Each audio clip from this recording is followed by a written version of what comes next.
and maybe a strap to cover your eyes during the restorative segment.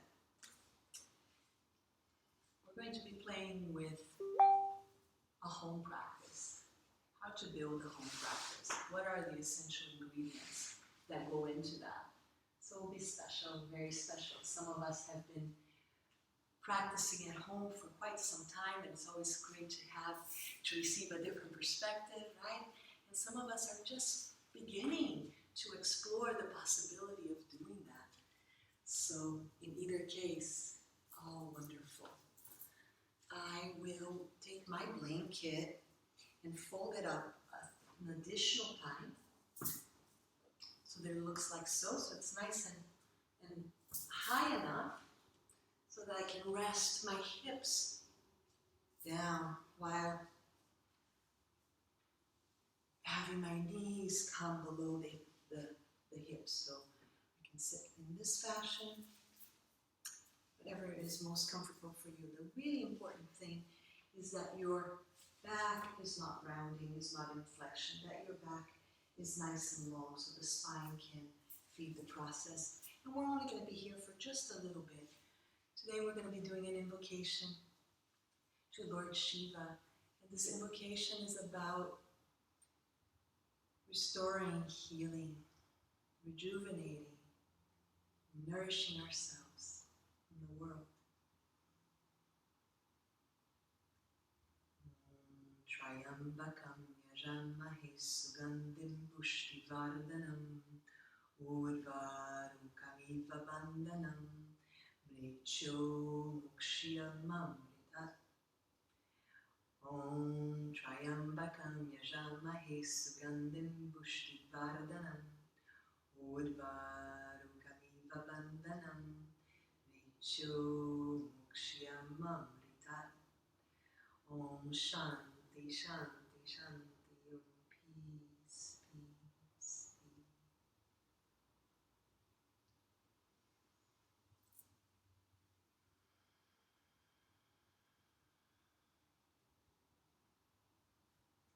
We'll begin with the breath, awareness on the breath. We'll do that while moving, while making our spine more supple, lubricating it. And one wonderful way is a spinal wave. We've played with this before, but I'm also going to show you an alternative to that, which is what I typically do when my little animal is doing his business outside, and that's really the only time that I have is to squeeze in a home practice is about 5 minutes or so of that, and that's what I do. So you have both options here. So the first is hands are a little further forward than the shoulders, and the knees are maybe a little bit wider than the hips. So here, we're starting the motion with the out breath. So let's go ahead and breathe in first and just neutralize and bring that breath to the base of the pelvic floor. Just really bring that breath back there. And then as you begin the out breath, you begin to draw from the base of the spine, draw in and up, like that's the movement that the diaphragm does when you exhale, right? So you're just rounding, both hands are down. I'm just demonstrating rounding as much as you can. Really go into a deep flexion as it's available for you here. Maybe even coming into fingertips, that's just fine. And then you complete as you went in from the base of the spine, you bring the breath back in, allowing the whole spine to receive that prana, that life force through your breath. And then again, beginning at the base, rounding up, emptying out the breath, pulling up and in, emptying, emptying, emptying, emptying some more. Again, if you want to exaggerate the movement a little further here. And then welcoming that next breath in at the very base, and then dropping the belly, opening up the collarbones, lengthening out through the crown of the head. So you can continue in this way. And those of you who wish to do this a little bit differently from Utkatasana, please join me through downward facing dog. You don't have to go into the full pose. Just walk your hands in, bend your knees as much as it's needed. It's just a little transition. Find yourselves in Utkatasana with the hands at the thighs. Okay, so then here, just settle into that. Really breathing into the hips, the base of the pelvic floor. And you can stay on the hands and knees if that feels really good to you, yeah? And so what you're looking to do here is replicate the same movement. So you are amping out the breath from the base, rounding up, rounding up, rounding up. If you want to exaggerate the movement even more, press into the calves so they can really fill up through the back body. And then inhale, bring your hands back to the thigh and let the head be the last thing to come up, opening up the collarbones, lengthening out through the back of the neck. And again, exhale, rounding up, rounding up. So this is massaging the spine. You really do need this practice daily, yeah? Even if it's just 5 minutes, to make our spine a little bit more supple, to bring circulation back to each vertebrae. And then as you're ready, come to standing Tadasana. Those of you kneeling, do that as well for me. And then here in Tadasana, just make sure that your feet are directly below the hips. The palms are open, the shoulders are broad.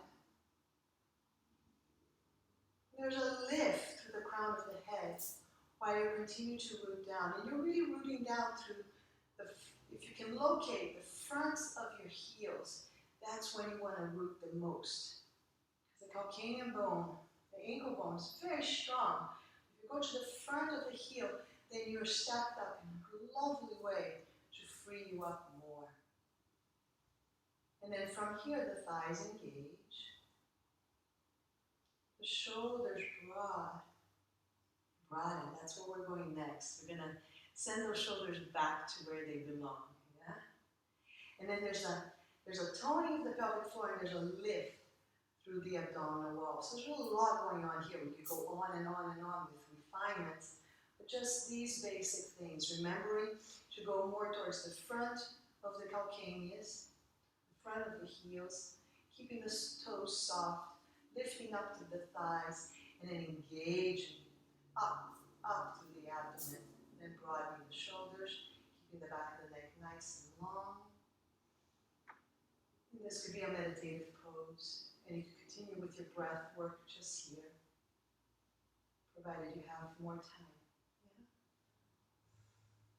So then, moving on to the shoulders. You're going to find that wall, and you're going to place yourself in Tadasana while extending out through one arm. We'll just say this is your left arm. And then open up the fingertips, nice and long. And you're pressing into that hand, but you're also pulling up through the forearm and the upper arm. And then you're maintaining that Tadasana stance. So then from here, I want you to fill up that right shoulder. Fill it up, fill it up. And then once you've filled it up, then drive it back behind you. It's subtle, but you should feel some activity, some prana, life force moving up into the thoracic spine. If you want to take it a little further, turn your fingers out. Again, fill up and then drive it back. And if you want to take it even further, turn your fingertips all the way down, fill it up, and then drive it back. That's it. Now if you want to take it even further, without straining, without pulling, just gently, rotate your torso.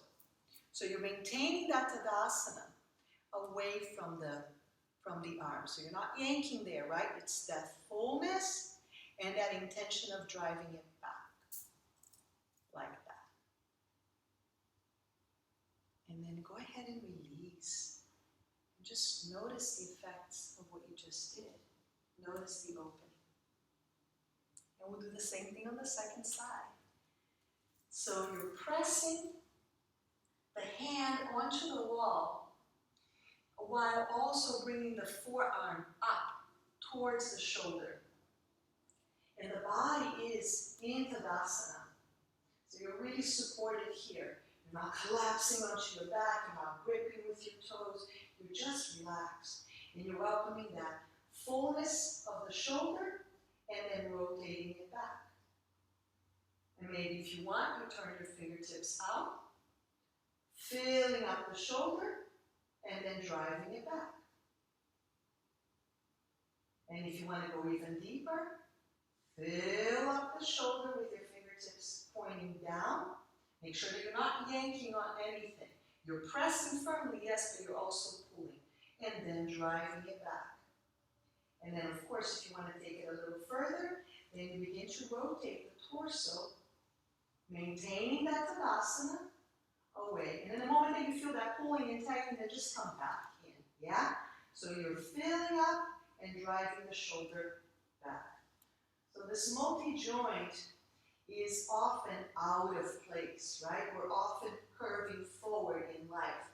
So to include in your home practice, even if not every time, but that somewhere along the week, each week, that you have a great deal of awareness brought to opening the shoulders, as we're doing right now. There's so many ways. We'll touch upon another way in a moment. That's really important. And it has an invigorating effect, as you can tell. Right? It has this opening, invigorating effect. So now we're going to move to the floor. And we're going to free up the hips. And we're also going to tone our back. And we're going to open up the shoulders a little bit more. So go ahead and open your blanket like so.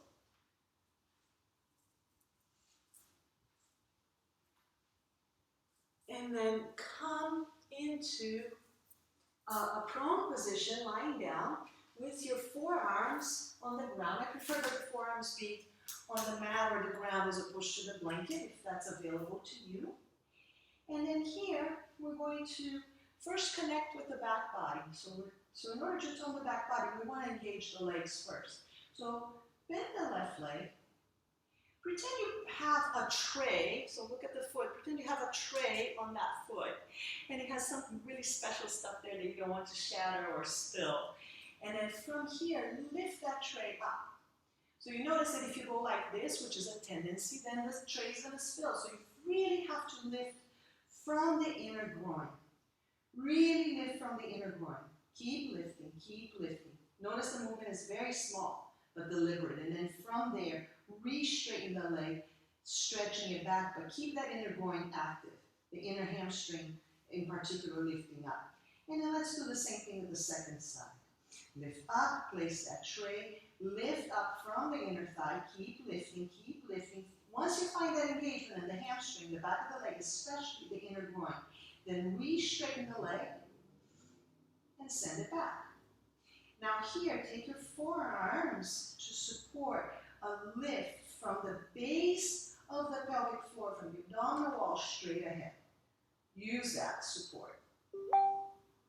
So you're engaging the legs while also lifting. And then bring yourselves down. You can rest here for a moment with one hand stacked on top of the other like so. It's up to you. And then take your hands wider than your elbows. Wider. So not quite here, wider. And then bring them back just a little bit back behind the shoulder. So then from here, we're going to reactivate the legs as we did before. We're going to engage the base of the pelvic floor, so lifting up the abdomen. And then look over the right shoulder. And just like we did with the wall, fill up the left shoulder and drive it back. You should feel a nice opening through the side of the neck as well. Keep that as you look over the left shoulder. Fill up the right, the opposite, and then drive that back. Now keep both shoulders back. As you re-engage the legs, lift up from the abdomen and really tone that back body as you bring the sternum forward. And then go ahead and rest. And just feel all that activity. So as you rest down, you just can tell, right? There's a lot that you just did, but in a very subtle way. While strengthening the back, you can open the front body. Yeah, in a smart way. So now, sure, if you can do Bhujangasana and get that same effect, then that's great. For most of us, our shoulders are too tight and we just need more room. So we'll repeat that this time with the palm all the way down, if it's available to you. Otherwise, keep it as you did before, okay? So here again, take the palms out. So this time the hands could be just directly below the elbow, but if you liked where you were before and you were finding more freedom there, stay with that option. Yeah, we'll start on the other side this time, just for balance. Rooting down to the legs, lifting up to the abdomen. Look over your left shoulder and fill up that right shoulder. Fill it up, fill it up, fill it up, and drive it back. Now look over to the right shoulder and fill up the left shoulder. Fill it up like a balloon. Fill it up, and drive it back. And now look center and lift the abdomen up as you tone the back body. Lengthen the sternum forward and release. It's a lot of activity, so give yourselves a moment just to be on the ground, just receiving the effects of the work that you just did.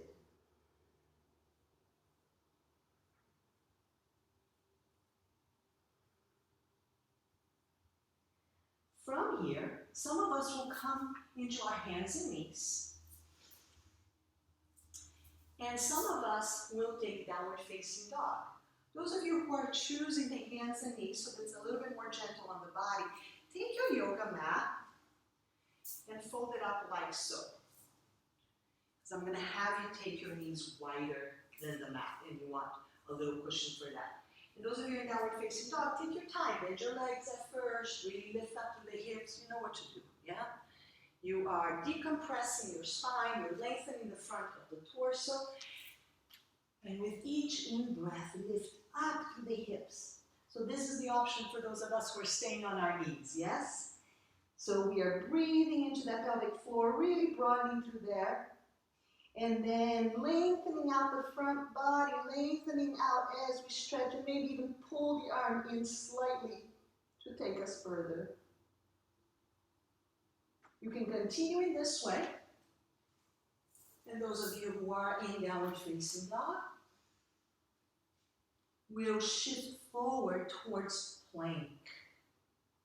All right? And you will take that left, so walk the 2 feet together, and take the left leg and bend it again, and find that tray one more time, and lift up through the inner groin, lift up. Keep lifting up. Those of you kneeling will do it from here. Okay, so you're not in the puppy pose, stretched forward anymore. You're in your hands and knees. So whichever one may be the case for you, as you re-straighten the leg, really lengthen through that inner groin. Really lengthen there and lower back down. And then do the same thing on the second side. Lift up, place that tray there, lift up through the inner groin, keep lifting as you lengthen the abdomen forward. And then re-straighten the leg, keeping that engagement. And then back down. From here, some of us will loosen up the hips in this way, drawing the knee in and swinging it. And some of us will do it from here, just swinging it up, just getting some circulation going. Do that a few more times, wherever you may be. And then last but not least, step the foot between the hands. You can do that in any fashion. You can lock the foot in. You can do it from kneeling. And then go ahead and take the back knee down. We're going to move into Anjaneyasana. But we're going to keep the arms down for just a moment here to root our base. We're going to straighten that back leg as much as we can. Almost as though you're not kneeling on the mat with the back leg. You're just straightening it back. Surely that's not the case, but that's the intention, to really work that back leg, all the while square the hips, so you may need to bring that front hip back a little bit more. And then, as you bring the arms up, you are Inviting that toning that you did while you were on the mat.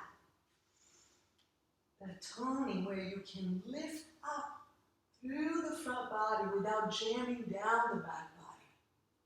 And the hands will come together in Anjali Mudra. And then back down. So here some of us will go back into downward facing dog. And some of us will go right into hands and knees again. And those of us in hands and knees, we'll start this time with the right leg lifting up that tray. And those of us who are in downward facing dog will come into our plank pose and do the same thing, lift up. Wherever you may be, knees or not, you want to engage from that inner groin, engage, and then straighten the leg. And then switch sides. Lift up. Engage from the inner groin. And then straighten the leg. And back down. And then draw that right knee in and swing it. And if it's easier for you to be here on your knees, same thing, swing it up. Until finally you step the foot between the hands. Establish a nice round. Walk that back leg as if you're straightening that back leg. Yeah, straightening that back leg from the inner groin. And then square up those hips as much as you can, as best you can. And then while toning that back body, to best tone that back body, lift up from the base of the abdomen, reach it out through those arms. So those shoulders that you've been working, as you've been filling up and working back, put that to use here. Put that to use here. Sending the sternum up. Sending your heart up.